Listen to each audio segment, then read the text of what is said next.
Hey, we're back. Hey. Hey. Next episode. Next episode, what is it, 13? Yes. Oh, such a Yep. lucky number. Who's counting? Yeah, I could be off, and if you guys don't correct me, it would be obvious that I'm not counting, but My journal says 13. 13, awesome. So I'm not far off then, at least at this stage in the game. And I'm trying to remember, I was trying to remember back episode 13 of season 1. I was curious to go back and listen, like where exactly were you guys at that point? How far along in the story? And I'll have to do that, but feels like 13, huh? Yeah. Like were we already like fighting the spiders out of the cabin? It might be something like that. I don't know. I think we were way past that. I don't know where we were though. I did not do a good job with writing down episode by episode. I just kind of did a running narrative on the first one, so I have no idea. Yeah, no, I totally did the same. I mean, I should have some sense of where you guys were in episode 13, but I feel like episode 13, like there was a point where, and it could have been the spider thing, or maybe just before that, where you really started learning some stuff. And I feel like we're sort of in that same place now where the bigger story starts to unfold and you guys, start to surprise me by getting it and figuring everything out before I have a chance to say it. Oh, I get it, Jerry. I'll let you know if I need to learn anything. I know last episode you surprised me with the code, figuring that out so quickly, so that was good. I think it was we're off to a great first 13 episodes now, so I'm pretty happy about it. And I can't even get. I'm looking at our webpage trying to figure out what episode 13 was. Well, I found it. So it was Feed My Frankenstein. Oh, we were already inside the evil cultist lair, where they had captured all those girls, and then we had to fight the flesh golem stuff. Yeah. I didn't. And that was we were really deep into it already. Yeah, we were. Yeah.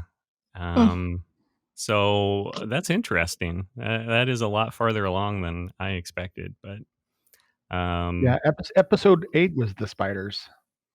Episode 8. I think we had some longer episodes in there because I remember people complaining that the episodes were, an hour 38, an hour 40. Yeah, you guys were steadily working on me, trying to get me to stick to an hour, and it only took a whole campaign, Jerry.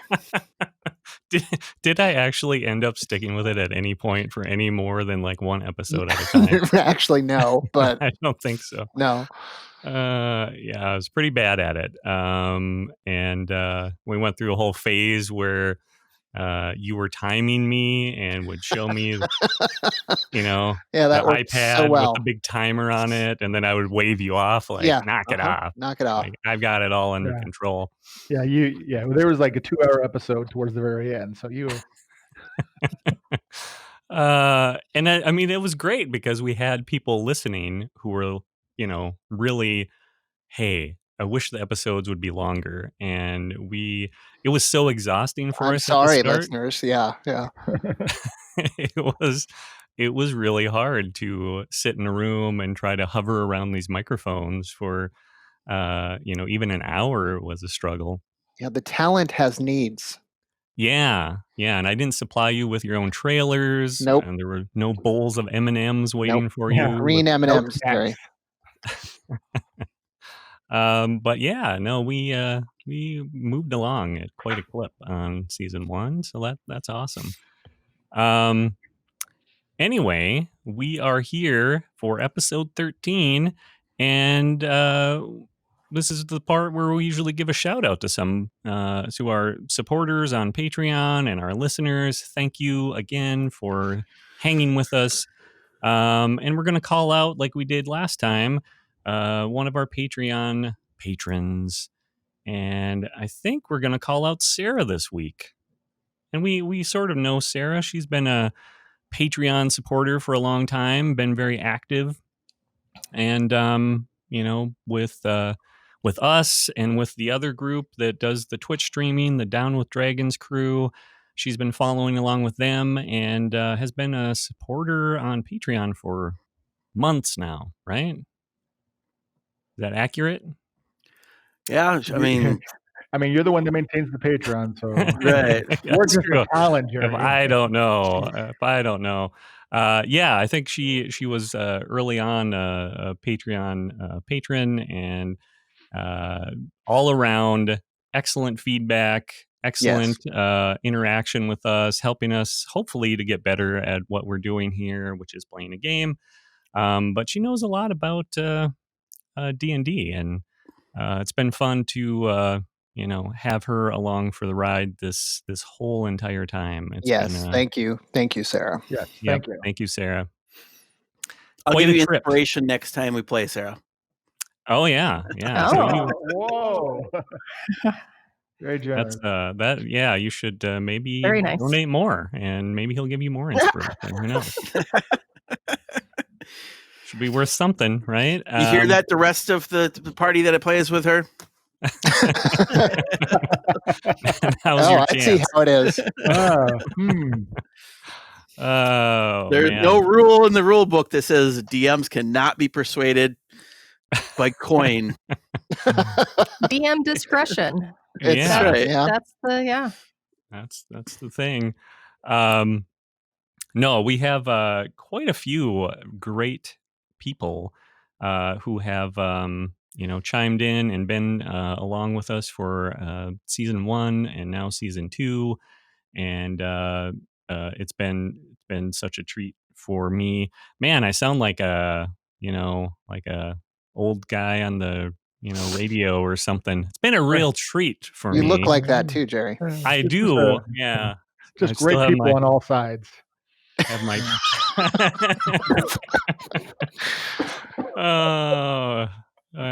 somebody had to say it. No, I feel like, people come up to me on the streets and ask me how I make the episode so great every week, and I'm like, I really don't. That's the answer to that. And actually, no one comes up to me on the streets, but Well, they're gonna start coming up to you like, "Hey, Captain, what's the catch of the day?" I'm Man of the sea. still debating whether I need to shave before I actually return to work physically. But No, you should show up with a full-on quarantine beard, crazy eyes. I am tempted. It's starting to wear on me a little bit, but we're hanging in there.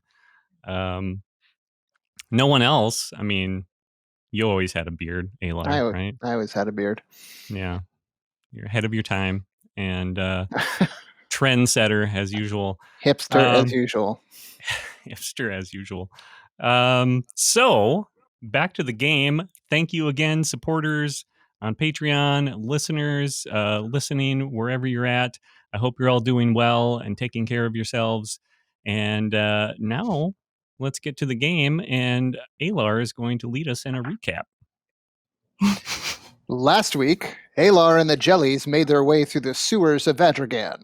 They defeated a yellow ooze that tried to waylay them and solved the riddle of the Darkrun Syndicate's coded paths. They emerged in Old Town, close to the old bathhouse, where Auden Vane was said to be hiding. Will there be a happy ending? Find out on Dungeon Patrol. Nicely done. As usual, you're getting really good at that. I was you're always good at it. Yes, thank you, Jerry. Just some acknowledgement there. So, you guys did make it into the old bathhouse that was also more recently the Night Rover Guild House, and even more recently the headquarters for the Auden Wayne part of this Old Town faction. And I didn't ask for the Zillow history, Jerry. You don't want your Zestimate? So this is a place that Kragar is very familiar with, and you guys managed to get in there through the lower level, climb the stairs, and you heard some noises. And that's where we left off. So I'm going to slip my blades free of their sheaths and very, very quietly creep up to the stairs and peek around the corner into the chamber above. I will carefully hold my mandolin. All right. So the strange odor as you get closer, as you get to the top of the stairs, that strange odor that seemed somewhat overpowering as you approached the main level, it strikes you then at the top what it is. You recognize it as the all too familiar mixture of vomit, excrement, and blood. Sorry. Why are we so familiar with that, Jerry? I don't know. You're making a lot of assumptions about us. So, and it seems to be coming from the direction where these columns, and there are some banners hanging up on the columns, kind of, blowing in a very faint breeze, and there's some movement and noise past that. Okay. So you said there's movement. So do I hear or just do I see the movement? Do I see what it is and how far it is? You actually sense that there is movement beyond the columns, perhaps 20, 25 feet past the columns. You actually see a pair of shadowy figures slowly, methodically working their way around what appears to be a large table. And then very strangely, one of them will suddenly thrust out an arm, and then you can actually hear, even from this distance, just kind of the faintest echo of this wet sounding tearing of fabric and flesh. And that's when you notice the bodies, more than a dozen of them, some of them hunched over the table or sprawled upon the floor. Oh my. I'm going to look back and I make a disturbed.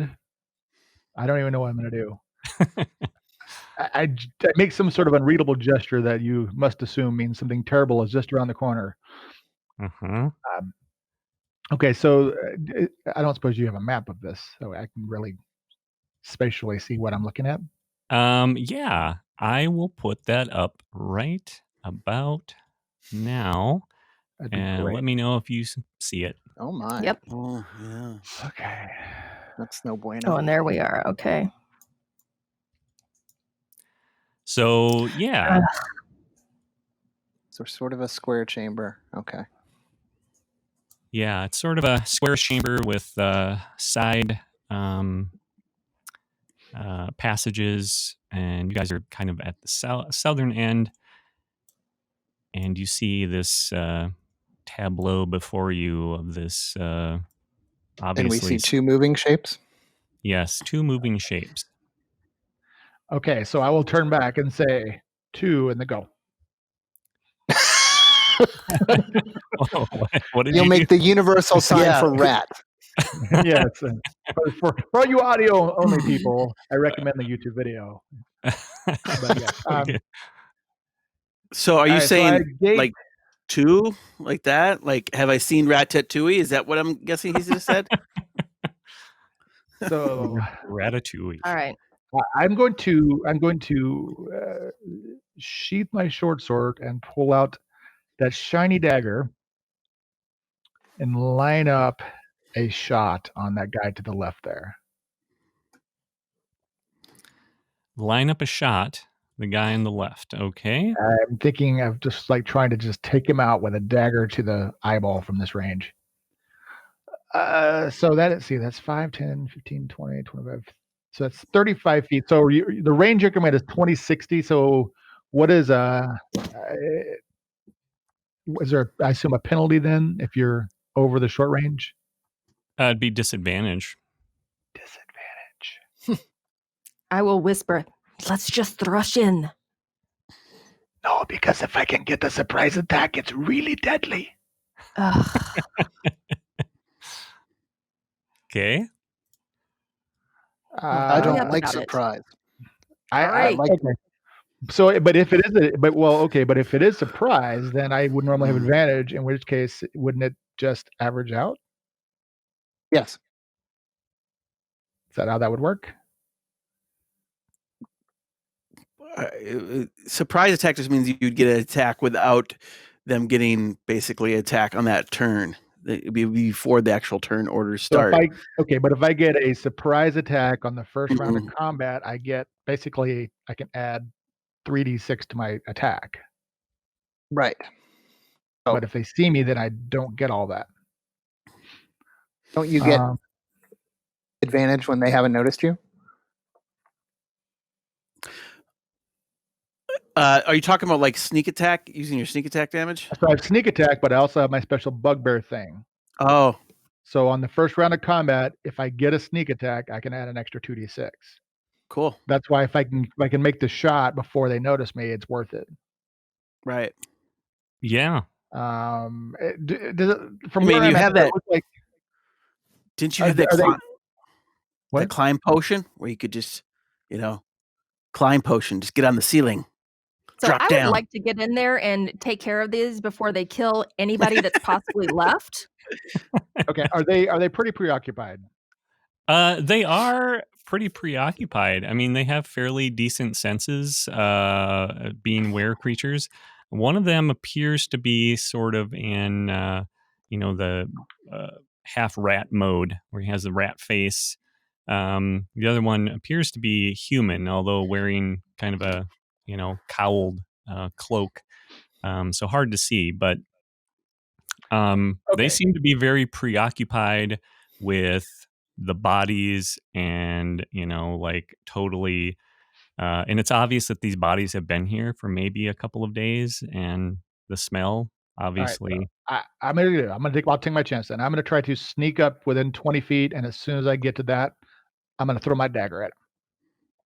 All right. See if I can get the jump on him. Well, I'm going to say that you guys, let's roll some stealth here for everybody. And I would prefer everybody else just stays back. Yeah, I'm not going to move. If he's going to stealth up, I'm not moving. Okay. That was the. I thought that was what was going on. Okay, so I only got a 13 stealth that time. Okay. And my goal is basically I would want to get hug the wall, and I guess I need to kind of get up behind this.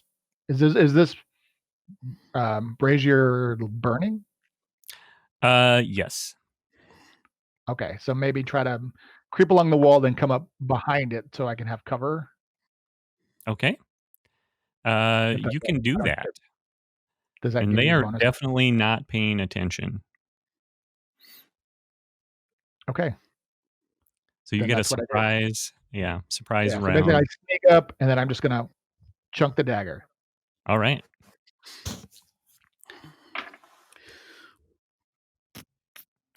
Let's see how this works.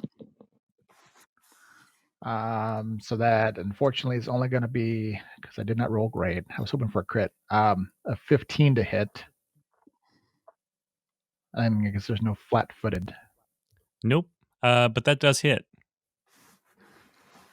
So you did manage to strike it. It sinks in deep with a wet, meaty thunk. Wow. And I rolled terrible. 7, 10, 11. 14 damage. What a bummer. 14 damage. That's okay. Really stupid. Okay. That was a lot of buildup for that. Hey, you remember that time when I did 36 damage? Whatever. Yeah.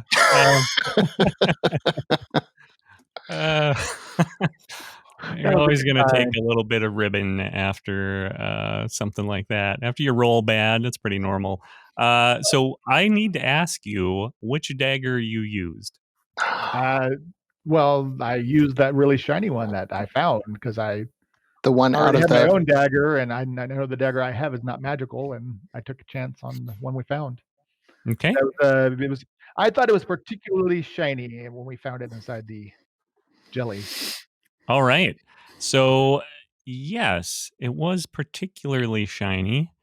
And so he does stumble back, startled to have this dagger sticking out of his shoulder, and stumbles backwards over this body next to it.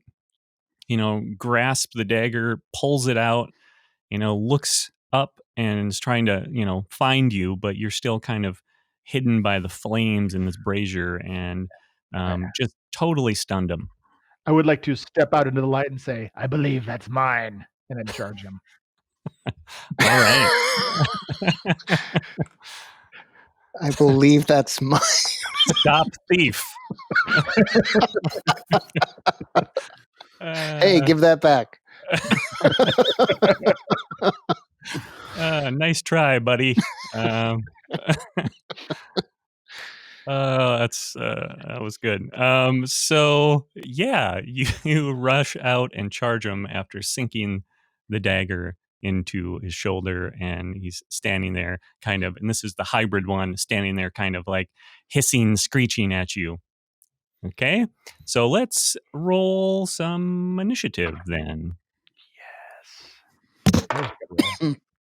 Oh man, my rolls are terrible. Pretty darn terrible. Okay, I'm gonna add you guys so you can add yourselves in.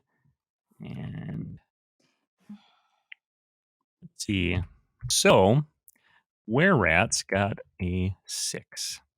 Beat that. Wow. Beaten. Yeah, that's crazy. And there's our order. We've got Alar and Kragar both at 21, Triss with 17, Brokos at 11, Bad Guys with a 6. And Alar, Kragar, you can decide who's going to go first. Alar, please. Thank you, Kragar. I'm going to pause for a moment to make sure that my party's not, abandoning me here. I will turn and walk away from Kragar, abandoning him to the were-rats. I will, since I have my mandolin in hand, begin strumming a gentle lullaby. I like it. So I get to roll 5d8. And we got 17, 24 hit points worth of the creatures will fall asleep. So the one that has been struck, he still looks a little bit stunned, and looks at you and sort of starts to sway to your melodious, soothing song, and then collapses to the floor in a heap. Oh, he's not dead, but is now asleep. Just the wounded one? Yep. Boo. So, but that's one out of the way, right? Yeah. So pretty good. And Kragar, it's back to you. You hear this song, you hear Alar's beautiful voice. Thank you, Jerry. In your ears, and you see the were-rat creature sway for a second and then slowly fall to the ground. This is the song I sing to you every night at bedtime, Kragar. So I am going to basically just draw my short sword as I run up. So if he's unconscious, can I just attack him? Like, was that with an advantage or? Yeah.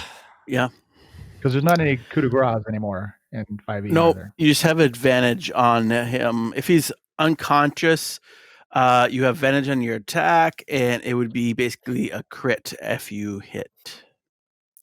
Crit if you hit. Don't kill him. We might be able to use him. Damn it, Alar.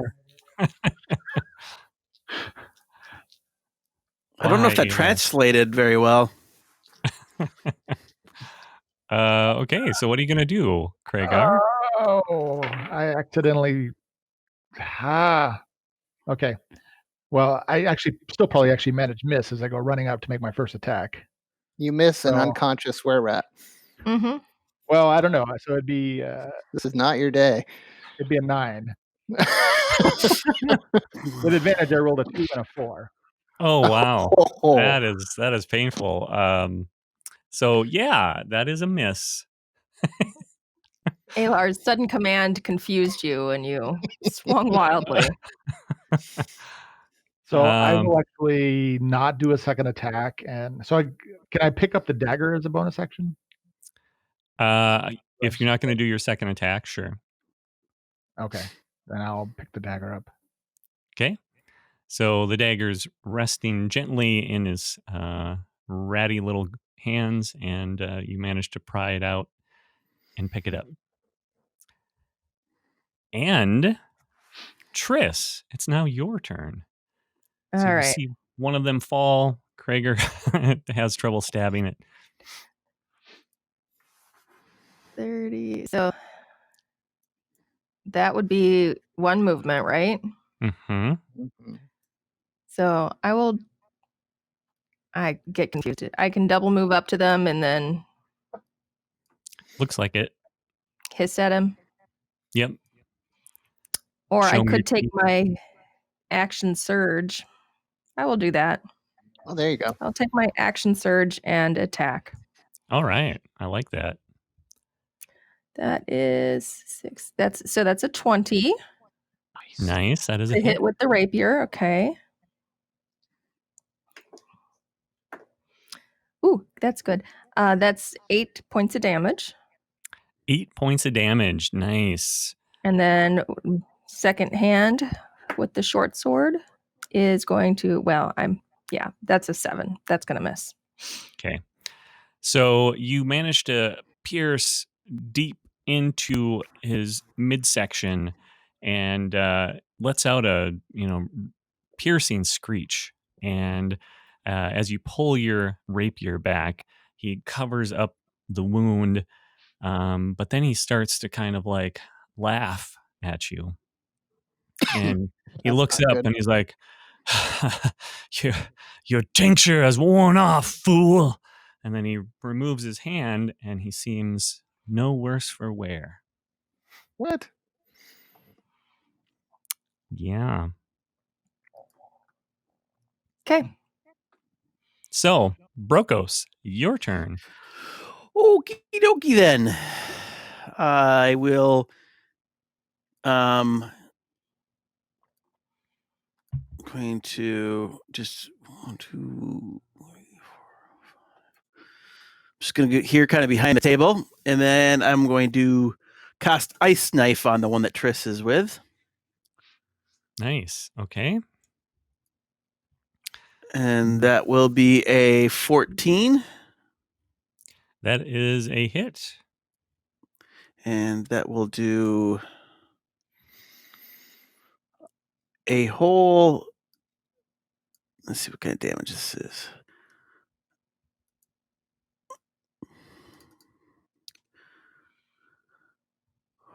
That will do a whole point of piercing damage. Well done, Brokos. Well, it's something. And Right. that's better than nothing. So you cast Ice Knife. Yeah. It does a point of damage, and it does seem to irritate him quite a bit. Yeah, I thought the irritation was what I was going for. Paper cut. Take that. Take that. That's my turn. That is your turn. All right. So he's going to shift, like you see as that hits, that ice knife strikes him. He's going to shift, and his face starts to bubble and change, and snout starts to elongate, and he goes into his hybrid form. And he's going to try to take a swing at Triss with the short sword. And that is a 22. And he's going to do Let's see.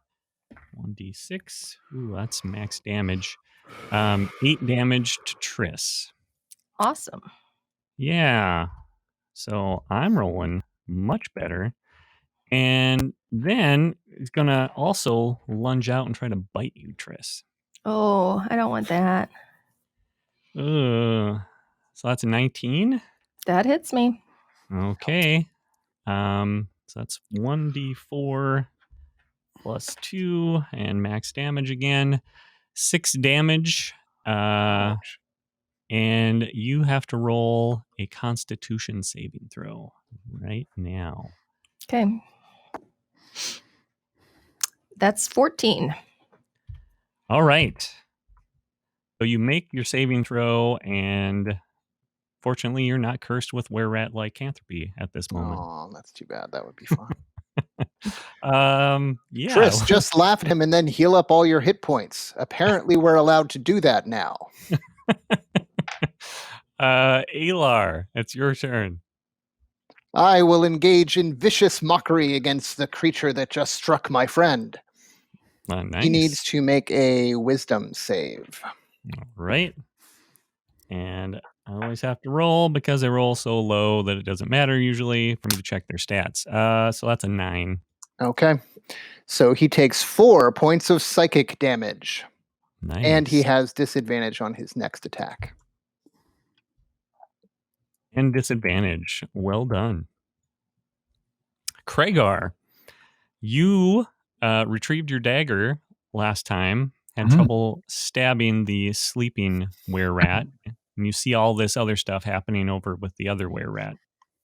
So I just dropped my short sword, and I'm going to circle around here to get advantage with Triss and attempt to neutralize this rat. So I'm going to start with my rapier. That will be a 22 to hit. That is a hit. For 4 damage. And then I'm going to attack with the dagger. And that will be a 17 to hit. Also a hit. And then that will be 10 damage. Oh, no, 13 damage. Holy cow. Max damage on the dagger. And I use my sneak attack on the dagger. All right. So your short sword you used first? No, I used my rapier, which is piercing. Oh, okay. And then I did the dagger, and I used the sneak attack on the dagger. Okay. So your rapier slides into him. You can feel it connect. And he just kind of like stumbles forward, sort of more, off balance, and turns back and kind of glances at you. Didn't seem to have much of an effect, though.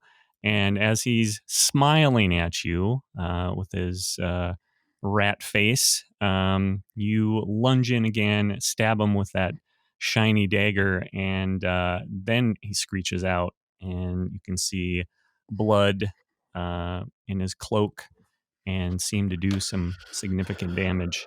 So I smile back at him after that second attack. Okay, nice. Triss, your turn. I'm going to start by using my second wind to regain some hit points. Nice. Good idea. Okay. That is 9 hit points that I got back. Well done. And then I will continue to try and distract him because I don't know what else I'm going to do. Okay. Oh, and that's going to be my first hit with the rapier is going to miss because that's an 8. Oh, and my second one with the dagger is also going to miss with a 10. I'm assuming. You do have advantage. Are you rolling with advantage on those? I was not rolling with advantage. So I would say this still, because I rolled an 8 and a 10. So both of those miss, right? Okay. Yep. Okay, so then I'll do the second one. Oh, and there. I hit with the dagger. Nice. Not that it matters, but Yeah. Oh, 8 damage. 8 damage. Again, you slash away with your dagger, plunge it into him, and it doesn't seem to have any effect. He just kind of smiles at you, but you can tell very injured after the stabbing he received from Kragar for some reason. So I'm just there trying to like keep his attentions divided at this point. Yeah. Brokos, you see all this happening, and you realize that it's not going so well for Triss. Yeah. But Krager's had some luck. So I see what he's trying to do to Triss by trying to infect her, and I know of this, and so I'm going to jump off the table, and I'm going to shift into more of a bestial appearance. Claws and fangs will come out of me, and I will use primal savagery to attack him. Nice. And that is a natty 20. Wow. Ooh. And so that does a total of 10 points of poison damage, or acid damage. Sorry, acid damage. As I sink my claws into him. Acid damage. Acid damage. Nice. And my claws retract, but I still look more of a bestial badger. Nice. So not immune to acid damage. So lets out a wild, piercing screech again. You can see some of its fur around its muzzle and stuff is burning off. There's all kinds of vapors and stuff swirling around its head where you struck. And did some serious damage there. Nicely done, Brokos. But it's the creature's turn. It's going to turn around, and it's going to try to attack Kragar, the one who's been doing the most damage. And a slash with 15. Does that hit you? That does. Is he still at a penalty, though? Oh, yeah, that's right. 17. So short sword. A penalty from just his first attack. Just his first. Just his first attack. Yeah, okay. This would be its first attack, right? Yeah, this would be the first attack. Okay. Oh, okay. Yeah. Since that happened, yeah. Yep. So 15 was the lowest one. That hits. Okay. So that is going to be 8 points of damage. Oh. Yeah, I am rolling hot with the damage. And then my second is going to be a bite. And that is a 19. Ooh. Yikes. So that's 4 more damage to you, Kragar. And you have to roll a Constitution saving throw. Natty 1. All right. Crap. Okay. So so Kragar, after this battle's over, we're gonna have to kill you. I'm sorry, but yeah, I can be like Brokos when this is over. Welcome to the family. You're gonna look really weird as a bugbear rat. What I was trying to find out if bugbears could be affected by lycanthropy or not, but we'll have to look Why into not? that. The descriptions of were-rats is they're always like small, slight of build people, and then we're going to have this giant 7-footer in the mix, which is going to be awesome. So yeah, we'll look into that. But you failed your saving throw, and you're hurting pretty badly. Hilarious. Really badly. He looks bad. He does look bad. Alar, your turn. You see Kragar take a couple of vicious attacks. Well, I have nothing to deal with that, but I can unleash a scathing indictment of how patchy the were-rat's fur is. So roll a wisdom save for that. Wisdom save. Wow, I might have actually made that. 18.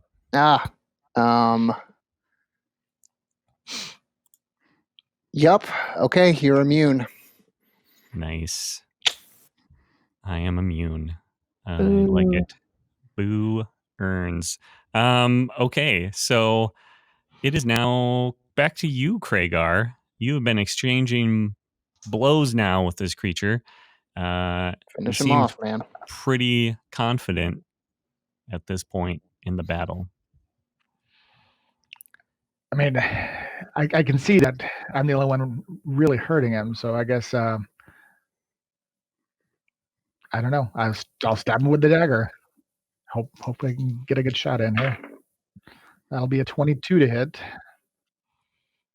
That is definitely a hit. With sneak attack. That is going to be another 10 damage.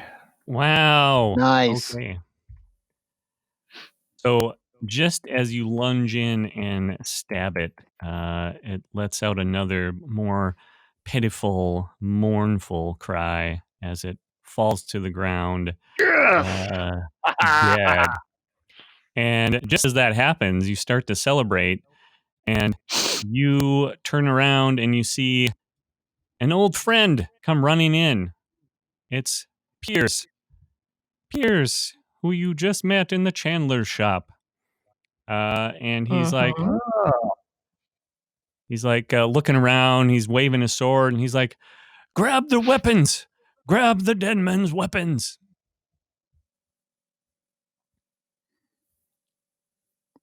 Is that a direct order? It's not an order. Okay. You're not my supervisor. You can't tell me what to do. Well, I'm going to take it just a moment to make sure this guy's fully dead and crouch and put my dagger through his eye. Yeah, good call. Is there any way out of the sleeping for this other one? It can be slapped. It can be, but it's asleep until someone attacks it or someone like awakens or tries to wake it up. Yeah, shakes it. Okay, yeah. Perfect. So, what weapons are visible? You see a couple of swords on the ground, both apparently long swords. Are they actually silvered? They do appear to be silvered. And as you rummage around, you manage to find, another dagger with someone at the table. There's actually the person at the head of the table has a dagger in one hand and a crumpled up piece of parchment in the other. Are we out of initiative at this point?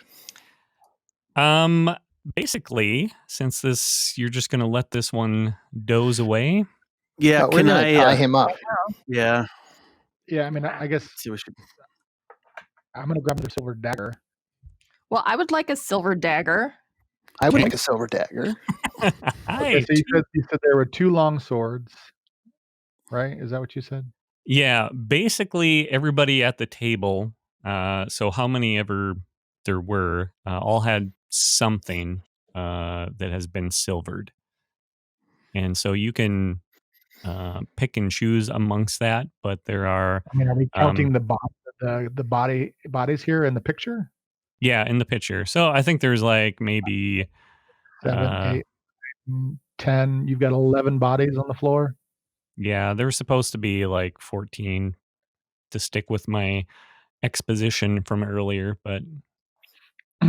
Are there 3 silvered rapiers? Yeah, really, that's the question. We're apparently a rapier band. Yeah, apparently. Sure. I will say there are 3 silvered rapiers. Oh, you're so generous. I am so generous. I wanted you to... This is the moment. So we had a kind of a lapse when you first fought that were-rat. Someone on YouTube actually pointed it out. Good point. That shouldn't have died like that because they're were-rats and they're immune to non-magical, non-silvered attacks. And I'm like, oh yeah, yeah. So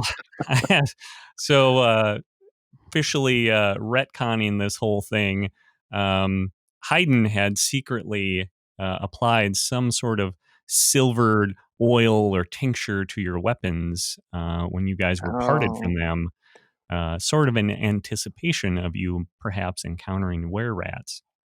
Oh. And that is now worn off. And so that's why Kragar was the only one that could do any damage with that shiny silver dagger that he found in the ochre jelly. Or, That's very creative, Jerry. Or my claws that had been sitting around and just sewage and whatnot turned into, and they were acidic because of just all the filth. Ew. It was like a kimono dragon bite. Yeah, there's no coming back from that. There's no immunity to that. So you're going to tie this other one up, but you guys get silvered versions of your weapons now. Wonderful. Awesome. Well, and I think we should collect the other weapons too, perhaps for. So Kragar is looking a little bit tough. Yes. You were bitten by him. Are you feeling any effects? I don't know. I naturally feel bestial, so it's hard to tell. You seem to be covered in fur.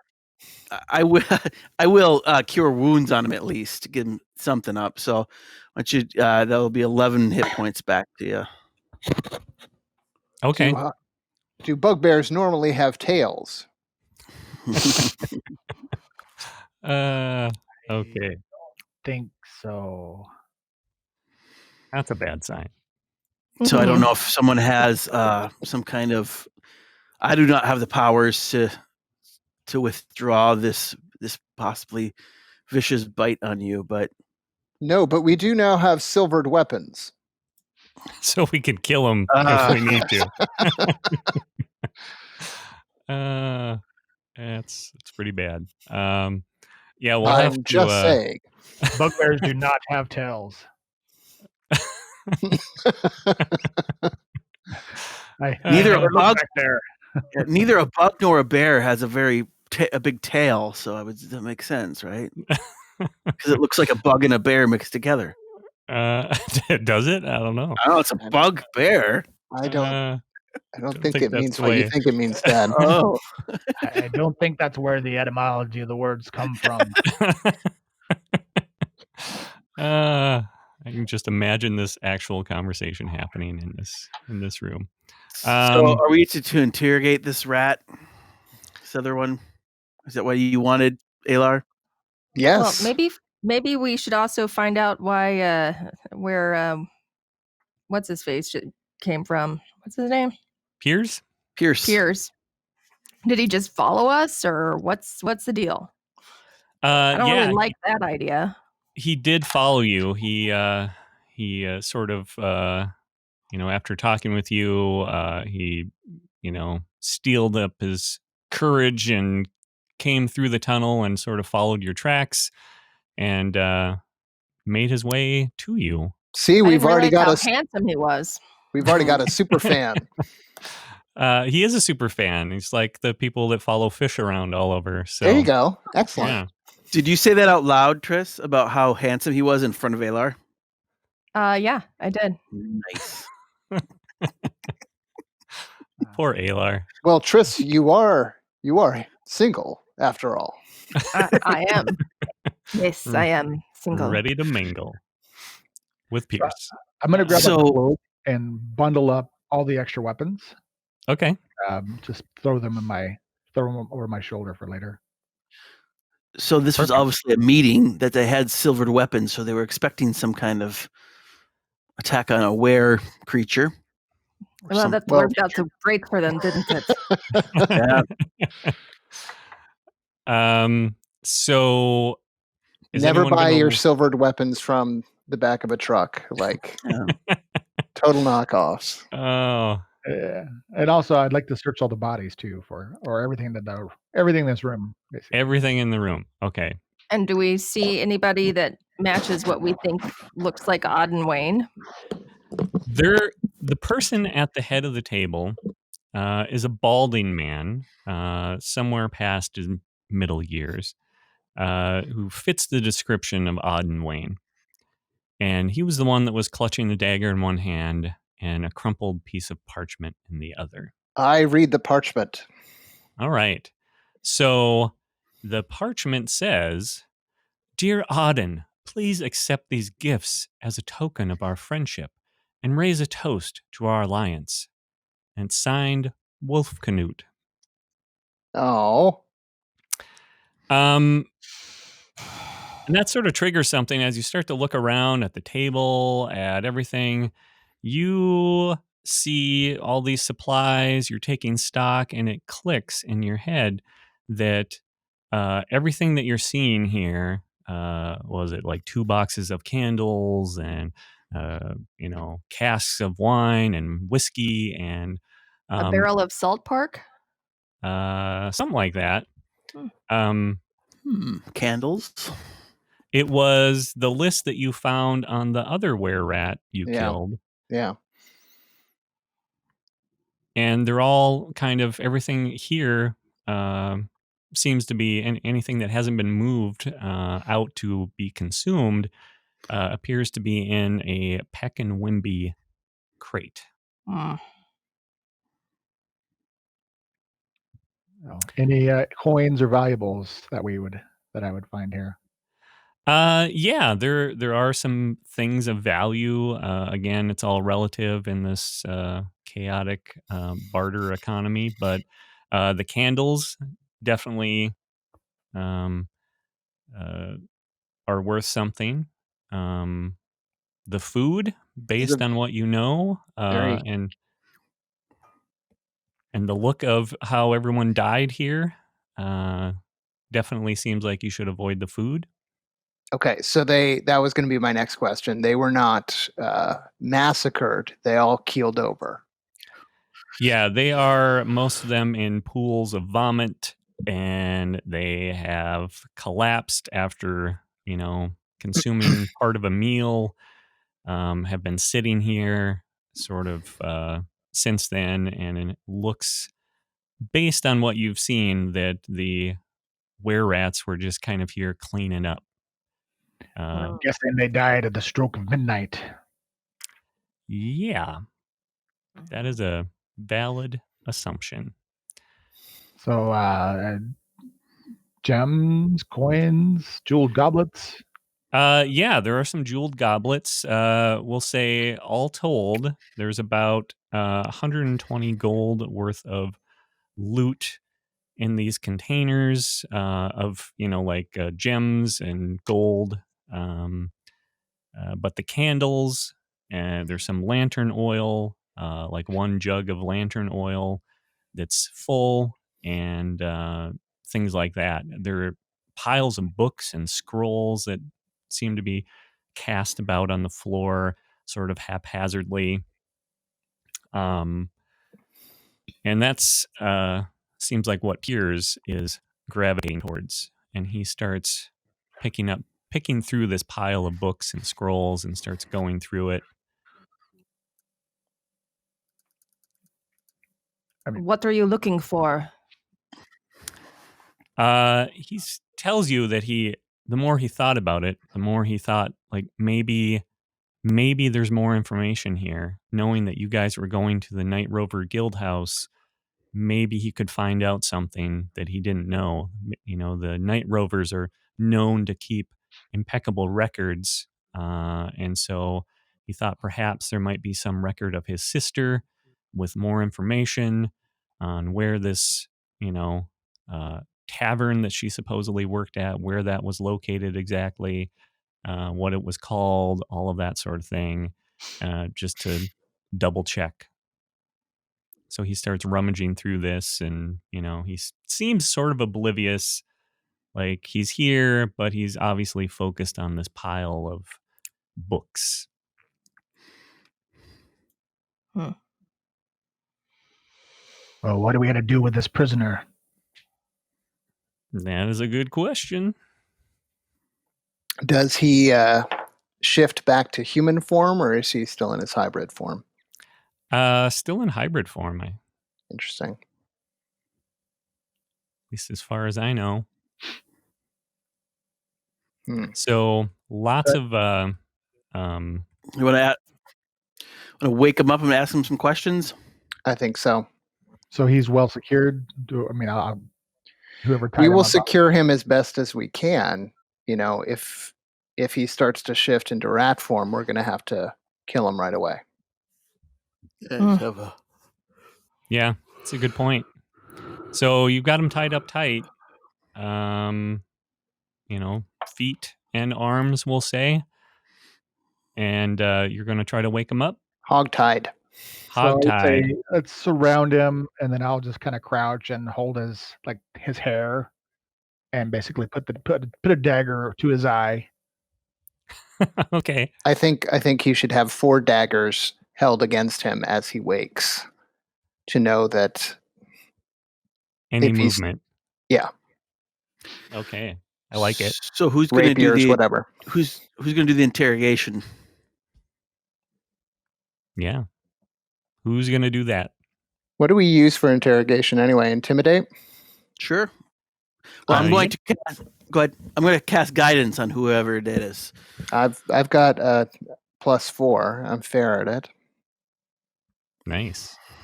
I only have a +3 on intimidation, so you're better than I.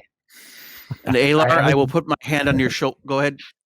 I have a 0, so I'm just going to look. I will put my hand on your shoulder and say, "Go get him, Tiger," and then cast guidance upon you, so you'll have a D4 to your skill roll. Excellent. Wonderful. Okay, so you're waking him up? Yes, I'm waking him up. So wakes up and starts to kind of like make all sorts of animal noises, panics, struggling at the bonds, and freaking out. And finally, after a while, calms down and starts to look around, little beady eyes, taking all of you in, all of the daggers pointed at vital spots. You can see him studying the weapons too, wondering if they pose any sort of threat. And I will say, oh yes, all of them are silvered. And he kind of hisses at you and calms down. And what do you want? Tell us what happened here. It's pretty obvious, isn't it?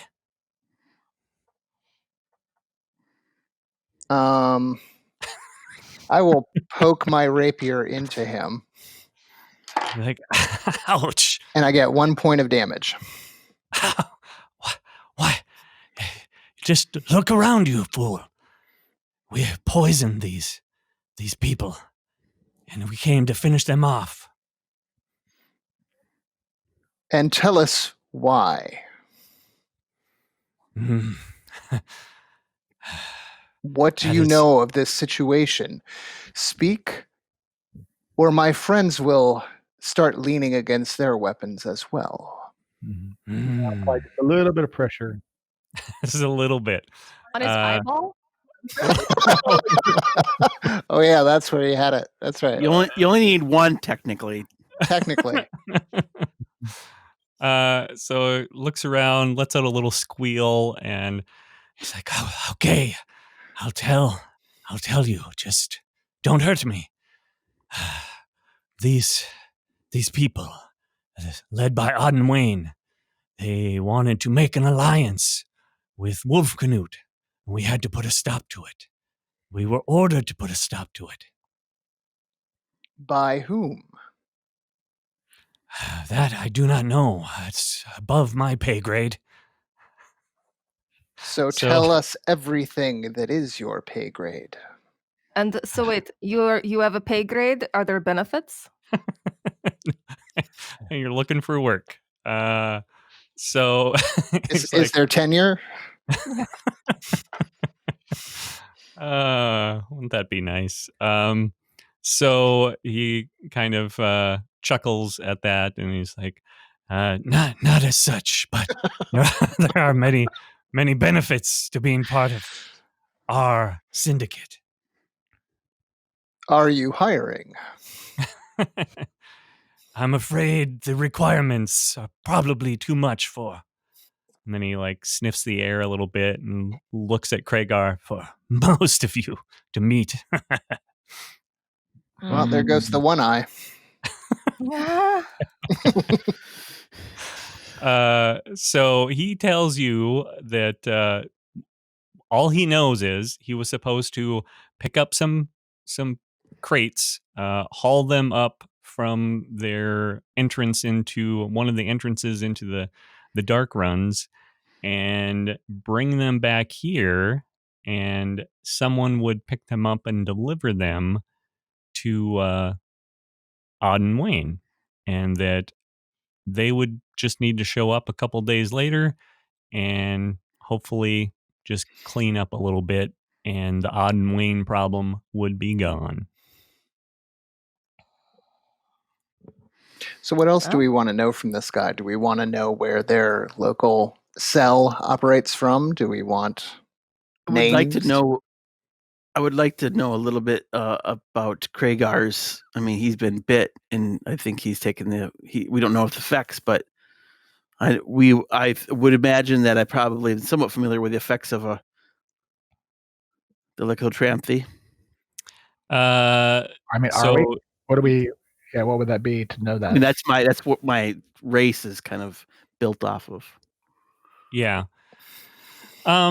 So I don't have that in front of me, but we're gonna say that you would be able to, before the next full moon, you would be able to undo anything if you had chance to find a qualified cleric or priest.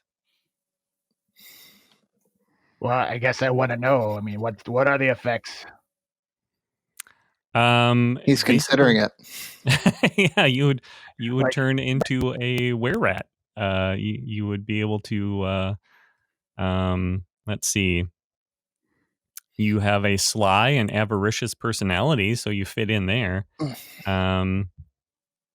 And this is where you're wiry and twitchy in humanoid form, with thin hair and darting eyes. So you just don't fit the mold. You're breaking molds everywhere you go, Kragar, which is awesome.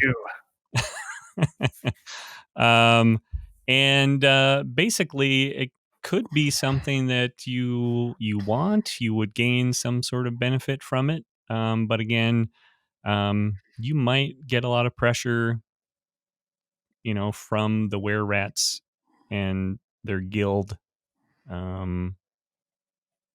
So just kind of depends on what you want. Well, I guess I want to know about the benefits. I knew it. Yeah. What does it take to join your guild? And I mean, we're keeping our options open. Yeah, I have a family to feed here. I imagine it's a lot of maternity and paternity time off for the simple fact of how rats reproduce. That's get a lot of that. That's a good point.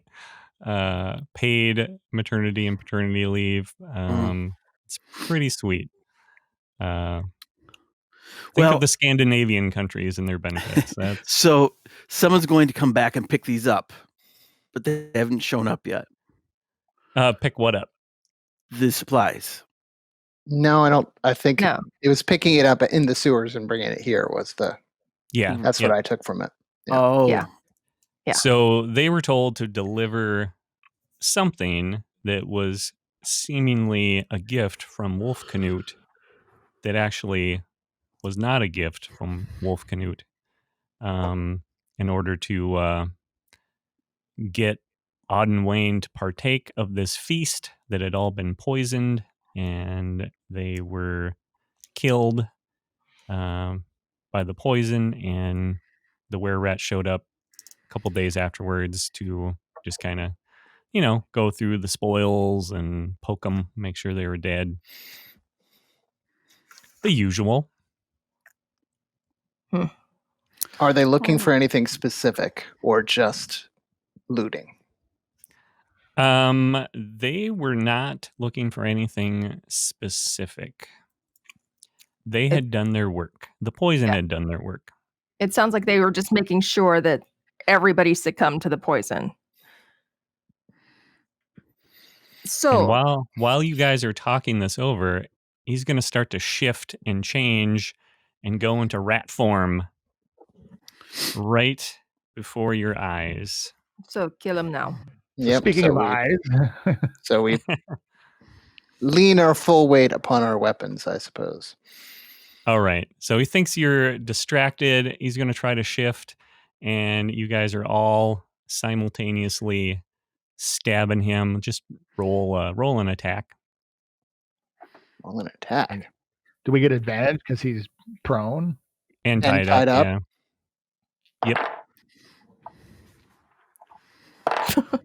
16. 16. That is a hit. 15. Also a hit. 19. Another hit. I'm not going to attack. Simple fact that I can't attack. I don't have that many weapons, but You don't have any of the I'm just- fancy weapons. no, I can only use scimitar. Otherwise, I can only use wooden Oh, Brokos. weapons. But you know what? I'll just watch. Okay. That's almost creepier, the way you said it. This is almost creepier, but I Take like it. for what it is. Piers is just Are watching you rubbing too. your little so- hands together while you watch? Yeah. Ooh. So you guys managed to dispatch the rat who was trying to shift into rat form and is now dead. We'll just say killed him. Was there anything on them besides their? I mean, was there anything on the were rats? That's a good question. Oh, wait, did the were-rat weapons, or did they just use their claws? They had short swords. Mhm. Also have one of them had a light crossbow, and I'll take that. Yeah, you see kind of a companion note that matches the list that you received or from the other were-rat with the list of supplies, and that's what you got. So want to make sure that we hold on to those notes so that we can present that as evidence, I guess. It's a good idea. I believe I added that note to your journal as well. Okay. I'll just pull it up here to make. Oh, no, I did note of supplies. That's what I did. But I can add that. So while this whole time was this Pierce guy just rooting through books? Yeah, he seems really. I mean, he paid attention, and while you guys were interrogating the were-rat, sort of strangely interested in the conversation for a while, but then went back to reading the books.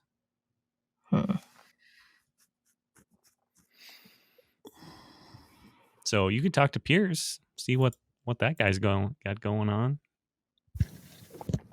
if you wanted to. Pierce, why are you looking through so many books?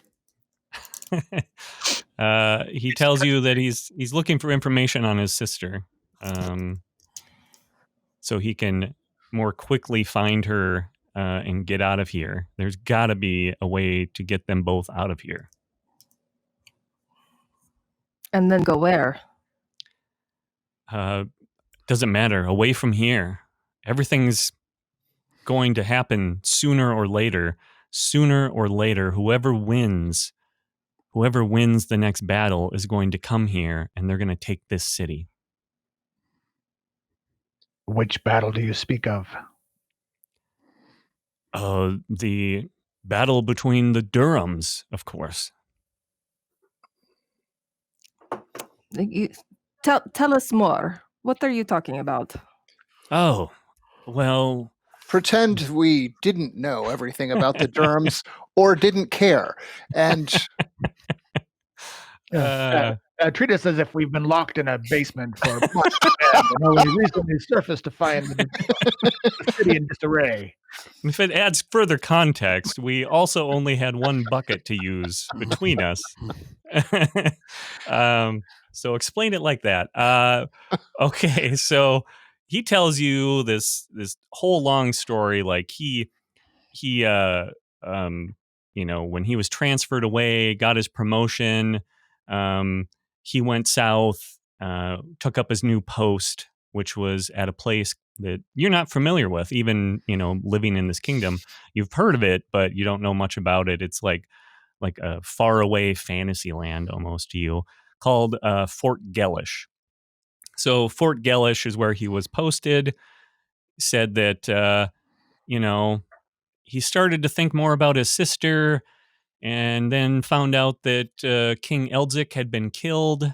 There was chaos in the capital and fighting, and the army split into roughly two camps. One of Eldzik's top generals was also killed, but his son and his daughter basically split the remaining legions of Drummondor between them, and were spoiling for one big fight to see who would, retain control of the kingdom and become the new king or queen.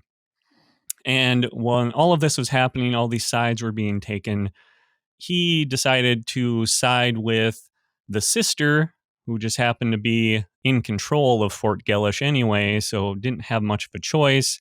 But roughly at the same time, he tells you that the great Khan Joram Bull VI returned from exile and took the city in dead of night, and he managed to flee in the chaos, and has found out since that Joram Bull has proclaimed the city free. He has renamed it, and has proclaimed his kingdom has been restored, and so the kingdom's basically falling apart, and there's going to be this huge battle between these two siblings. And he used all that chaos he was like, okay, I'm done, and he took off and hightailed it across the country back to Vadrigan to find his sister and hopefully take her somewhere where they can safely ride out whatever's to come.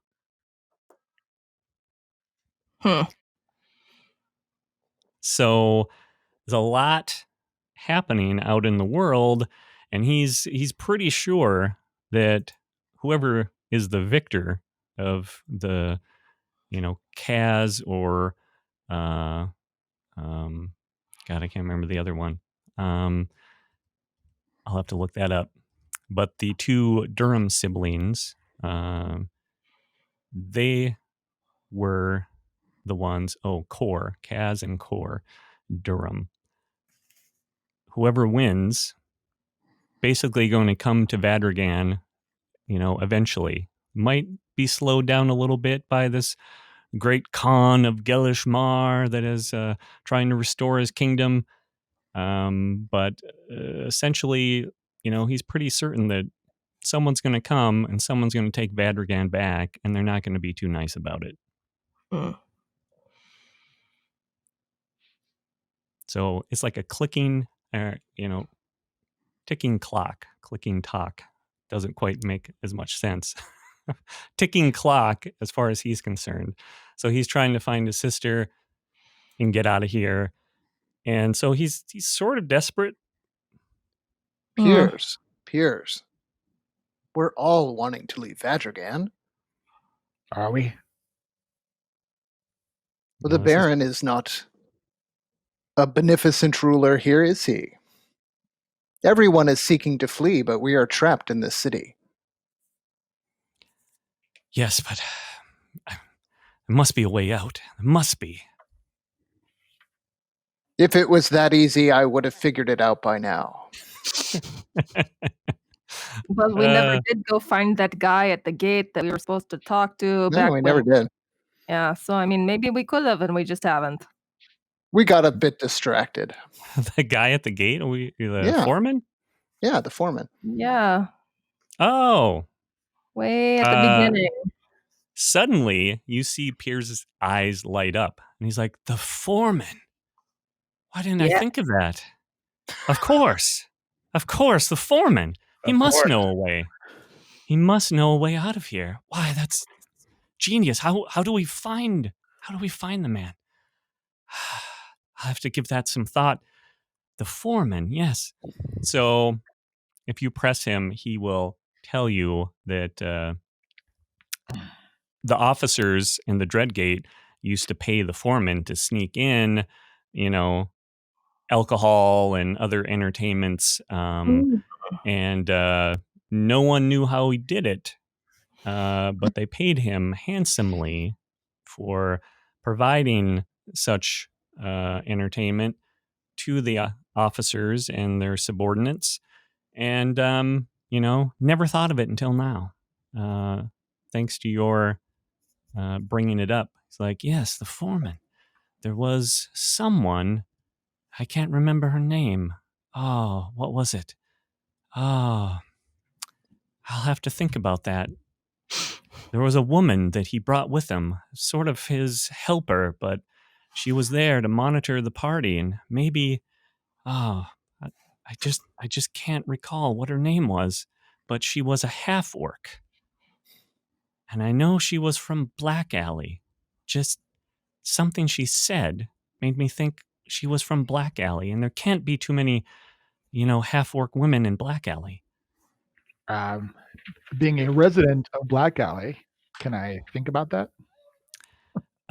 Yeah, you can give that some thought, and I'll actually let you roll on it next time, because now we're gonna stop there. Think about it for a long time. For a whole week. All right. My thinking goes. Yeah.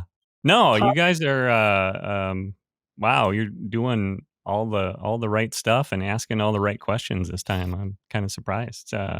So not that I'm surprised. Thanks for that vote of confidence. Yeah, I'm not going to take that the wrong way, Jerry.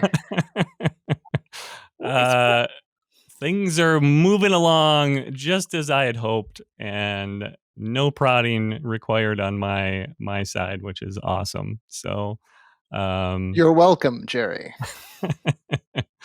Well, it was good playing with you guys. Good job starting to unravel this strange sequence of events that has been happening in Old Town, and hopefully you'll learn more next time. All right. Sounds good. Okay. Awesome. Okay. Take care. Next time. Bye. Bye. Bye.